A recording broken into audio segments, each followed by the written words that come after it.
पांडे जी, आपको प्रचार करने से किसने रोका?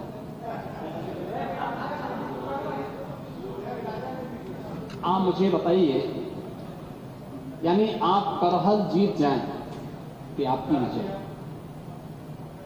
और अगर भाजपा कुंदर की और कटहरी जीत रही है तो आप इसको स्वीकार करने को तैयार नहीं, यानी भारत के संवैधानिक व्यवस्था में आपका विश्वास नहीं।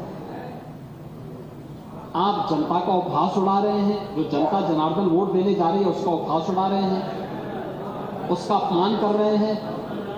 ये कहां की शोभा है? यानी ये, अरे अब देखिए, विषय आया था इसलिए मैं कह रहा हूं, क्योंकि चच्चू ने बात कह दी कि आगे तिथि बढ़ा दिया जाए, तो मैंने कहा बढ़ाने का वो हमारे ऊपर नहीं है, ये शास्त्रों की परंपरा है, शास्त्रीय गणना, शास्त्रीय पद्धति ज्योतिषी गणना के अनुसार ही होगी, और ये पौष पूर्णिमा से शिवरात्रि महाशिवरात्रि के बीच में होना है, तो उन्हीं तिथियों में होना है। वैसे चच्चू कहीं भी जाके स्नान कर सकते हैं, कोई समस्या नहीं, उनके लिए सुविधा रहेगी, और प्रयागराज में पूरी सुविधा हम लोग देंगे महोदय। लेकिन एकात्मता का संदेश देने वाला महाकुंभ, पूरे आयोजन को हम लोगों ने उस रूप में जोड़ा, और जो यहां पर चर्चा हो रही है, एक जो भाव देखने को मिला है एकात्मता का भाव, उस एकात्मता के भाव ने तो हम सबको और दुनिया को जरूर इस एकता के उस सूत्र में जोड़ने का कार्य तो किया। डिजिटल कुंभ पे भी प्रश्न खड़ा हो रहा है, और महोदय मैं इसके बारे में भी आपसे चर्चा करूं, इसके बारे में मैं सदन का ध्यान आकर्षित करना चाहूंगा कि दुष्प्रचार की अपनी एक सीमा होती है, दुष्प्रचार की अपनी एक सीमा होती है, और कितना दुष्प्रचार हमारे विपक्ष के मित्रगण करेंगे। मैं देख के भौचक हूं कि कैसे ये लोग पूरी व्यवस्था को झुठलाने का काम कर रहे थे, और किस प्रकार की व्यवस्था पैदा करने का काम कर रहे थे।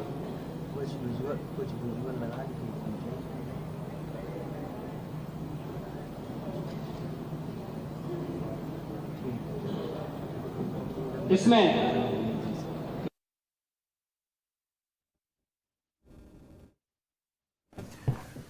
तो मुख्यमंत्री योगी आदित्यनाथ को सुन रहे थे, जो कि विधानसभा की कार्रवाई के दूसरे दिन सदन को संबोधित कर रहे थे, जहां पर उन्होंने सरकार की तमाम सारी उपलब्धियां गिनाई हैं, साथ ही साथ महाकुंभ के दुष्प्रचार को लेकर विपक्षी दलों पर भ्रष्टाचार के कारण हजारों लोग लापता हैं, कौन मरा कौन जिंदा कुछ पता नहीं चल रहा है।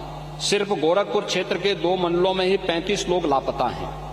महोदय, इसका जवाब हिंदुस्तान ने अगले दिन दिया कि महाकुंभ में लापता सभी श्रद्धालु घर पहुंचे। ये है, ये आपकी सच्चाई है। कितना झूठ बोलेंगे, उसकी एक सीमा होती है। ऐसे ही द हिंदू ने दिया है Mahakumbh stampede for missing Telangana women found से। ये हिंदू लिखता है कुंभ के बारे में। अपनों से बिछड़े 44 श्रद्धालु घर पहुंचे, ये गोरखपुर का है। और डिजिटल खोया पाया सेंटर लोगों को खोजने में कर रहा है मदद। दिया है Mahakumbh stampede for missing Telangana women found से। ये हिंदू लिखता है कुंभ के बारे में। अपनों से बिछड़े 44 श्रद्धालु घर पहुंचे, ये गोरखपुर का है। और डिजिटल खोया पाया सेंटर लोगों को खोजने में कर रहा है मदद। 20,000 से ज्यादा बिछड़ों को अपनों से मिलाया। अमावस्या पर, मौनी अमावस्या में सबसे ज्यादा परिवार से हो गए थे दूर, और ये सभी लोग मौनी अमावस्या के दिन 8,725 लोगों को उनके परिजनों को सुपुर्द किया गया। मकर संक्रांति में पौष पूर्णिमा 13 जनवरी को, मकर संक्रांति 14 को और 15 जनवरी को 598 श्रद्धालुओं को उनके परिजनों से मिलाया गया। और बसंत पंचमी के दिन 2, 3 और 4 फरवरी को 813 श्रद्धालुओं को डिजिटल खोया पाया केंद्र की मदद से उनके परिवारजनों को मिलाने का काम किया। यानी दुष्प्रचार की भी एक सीमा होती है, और उस सीमा को भी आज आप लोगों ने पार करके इस पूरे आयोजन को बदनाम करने की कोई कोर कसर नहीं छोड़ी है। और इसलिए महोदय, जो भी आयोजन प्रयागराज में आयोजित हो रहा है, उस पूरे आयोजन के प्रति प्रदेश की सद्भावना है, प्रदेशवासियों का सहयोग है। स्थानीय स्तर पर थोड़ा बहुत लोगों को कठिनाई जरूर हो रही होगी, लेकिन वे आनंदित भी हो रहे हैं।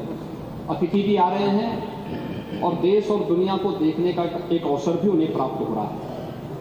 इसके साथ ही इस आयोजन के साथ महोदय, मुझे बताते हुए यह भी एक मैं थोड़ा बताना चाहूंगा कि यह आयोजन दुनिया का सबसे बड़ा आयोजन कैसे बन चुका है। दुनिया के जो सबसे बड़े आयोजन है, जिसमें जर्मनी का अक्टूबर फेस्ट, इसमें 72 लाख पर्यटक आते हैं।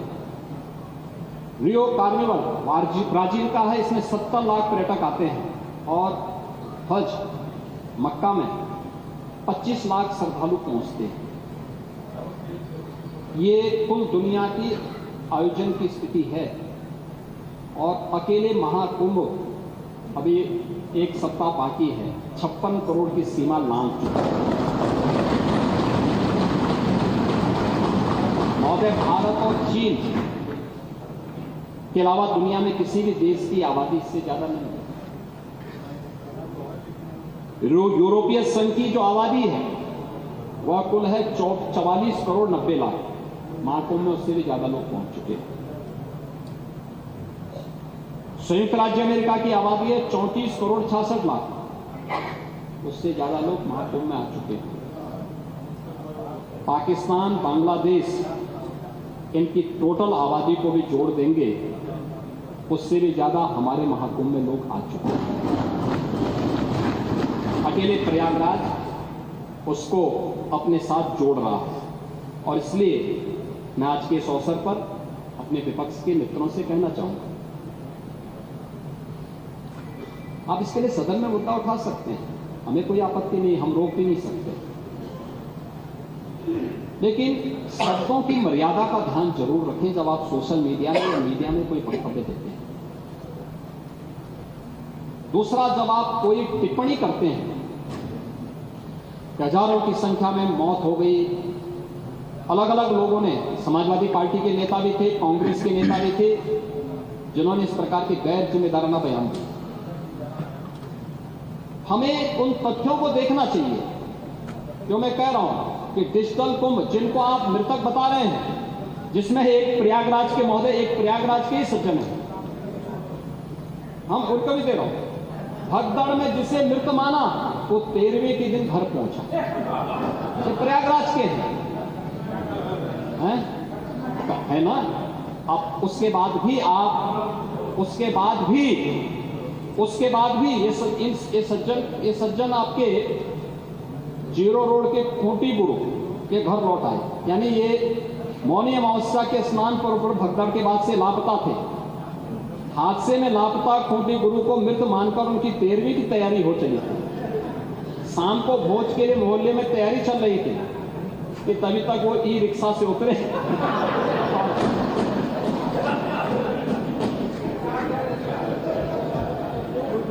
अब बताओ, ये दुष्प्रचार आप लोग कर रहे थे।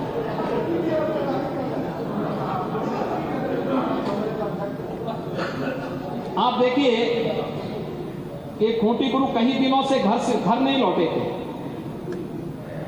और 13वीं में 13 ब्राह्मणों को भोज कराने की तैयारी हो रही थी।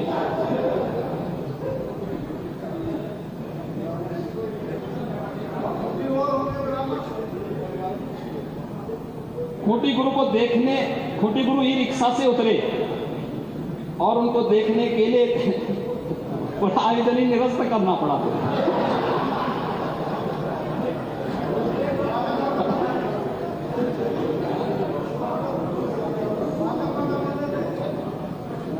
तो मैं आप सबसे कहना चाहूंगा, ये 20,000 लोग हैं, तो नहीं भाई, अब वहां आप जैसे महापुरुष कुछ रहे होंगे, वहां कंधा लेकर खड़े रहे होंगे देखने के लिए कि अब इसके बाद लोगों के कमेंट लेंगे, लोगों से बुलवाएंगे कि देखिए साहब सरकार कोई व्यवस्था नहीं कर पाई हो गया, और तब तक वे स्वयं ही प्रत्यक्ष रूप से मूर्त रूप में प्रकट हो गए। उन्होंने कहा भाई इन नमूनों में विश्वास मत करो, ये झूठ के सौदागर हैं। मैं तो अभी जीवित हूं, मैं तो ऐसे भंडारे का आनंद ले रहा था। मैं इसीलिए कह रहा हूं पांडे जी, मैं इसीलिए कह रहा हूं महाकुंभ में कोई भूखो नहीं रह सकता, और हिंदुस्तान का पेट इतना बड़ा है, हमारी तो परंपरा है। अब गुरुद्वारा में जाइए, किसी मठ में मंदिर में जाइए, लंगर फ्री में चलते हैं। कोई भी आएगा उसकी जाति नहीं पूछी जाती, पंथ नहीं पूछा जाता, क्षेत्र नहीं पूछा जाता, भाषा नहीं पूछा जाता। वो केवल इशारों से कर देगा। लोग सम्मानजनक से खेती मानकर उसका सम्मान करते हैं। ये भारत है, मान की तुलना की पूजा करते हैं। आप क्यों भारत को बदनाम करते हैं? मुझे अफसोस होता है आप भाजपा से लड़ते लड़ते भारत से लड़ने लगते। मैं एक वक्तव्य आपका दिखा रहा हूं, आपके समाजवादी पार्टी के अध्यक्ष का वक्तव्य है, और वो वक्तव्य है बहुत दुर्भाग्यपूर्ण वक्तव्य है। ये वक्तव्य है अखिलेश यादव का। महोदय, उन्होंने कहा है कि हमारा देश कभी विकसित भारत नहीं बन सकता। ये देखो ना, ये क्या है? यानी एक राजनीतिक दल अपने देश के प्रति इतनी दुर्भावना रखता है, और इसलिए देश अब इस बात को कहने लग गया है कि अगर श्री राहुल गांधी की उपस्थिति भाजपा की जीत की गारंटी है, तो उत्तर प्रदेश में से अखिलेश यादव की उपस्थिति भाजपा की जीत।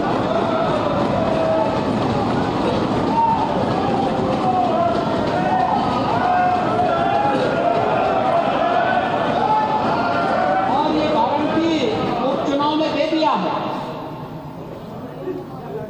एक उपचुनाव दे चुका हो, ठीक ही बात है। फिर पप्पू और टप्पू में बहुत अंतर है, नाम का असर होता है। चच्चू ने वैसे थोड़ा नाम रखा, ठीक है, चच्चू भी शांत हैं, लेकिन समय आने पे अपना ओस दिखाएंगे। महोदय, मैं विनम्रता से कहूंगा कि महाकुंभ पे राजनीति में अपनी बात को रखें, शालीनता के साथ, मर्यादा के साथ, लेकिन जो लोग जीवित हैं, अपने परिवार के साथ मिल रहे हैं, उनको मृतक मत। और पांडे जी, आप तो इतने बुजुर्ग हैं, इतने वरिष्ठ हैं। हमारे यहाँ तीर्थ यात्राएं होती थी, लोग जाते थे, बड़े श्रद्धा के साथ जाते थे। हमारी आस्था है, कैसे आप इसको रोक सकते हैं? लेकिन उनको बदनाम मत करिए, उनकी श्रद्धा के साथ खिलवाड़ मत करिए। मैं तो तेलंगाना का भी उदाहरण आपको दे दिया, उत्तर प्रदेश का मैंने दिया, गोरखपुर का मैंने दिया, प्रयागराज का मैंने दिया।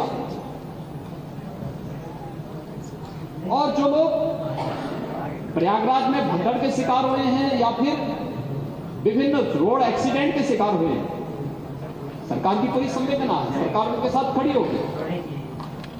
और इन सभी घटनाओं की जांच करने के लिए इसीलिए सरकार ने एक जुडिशियल कमीशन का गठन किया। जुडिशियल कमीशन अपना काम कर रहा है, तथ्य भी मांगेगा, जानकारी भी मांगेगा, हर एक स्तर की जानकारी लेगा। और मैं सदन को इस बात के लिए आश्वस्त करना चाहूंगा, इस बात के लिए आश्वस्त करूंगा कि प्रयागराज भगदड़ का कोई गुनाहगार होगा तो बख्शा भी नहीं जाएगा। कोई भी होगा, कहीं भी छुपा होगा, किसी भी स्तर पर होगा, और कितना भी बड़ा क्यों ना हो, वो किसी भी स्थिति में बचेगा नहीं। ये मैं आप लोगों को आश्वस्त करता हूं, पूरे सदन को आश्वस्त करता हूं। लेकिन मैं आपसे एक बात में विनम्र अपील भी करूंगा, आयोजन किसी पार्टी का, किसी सरकार का नहीं है। सरकार ने अपनी जिम्मेदारियों का निर्वहन किया है, प्रशासन अपनी जिम्मेदारियों का निर्वहन कर रहा है। यह आयोजन समाज का है, भारत का है, सनातन धर्म का है, और सनातन धर्म को और भारत को कृपया अपने राजनीतिक स्वार्थ के लिए बदनाम मत करिए। यही मेरी आप सबसे अपील थी। धन्यवाद।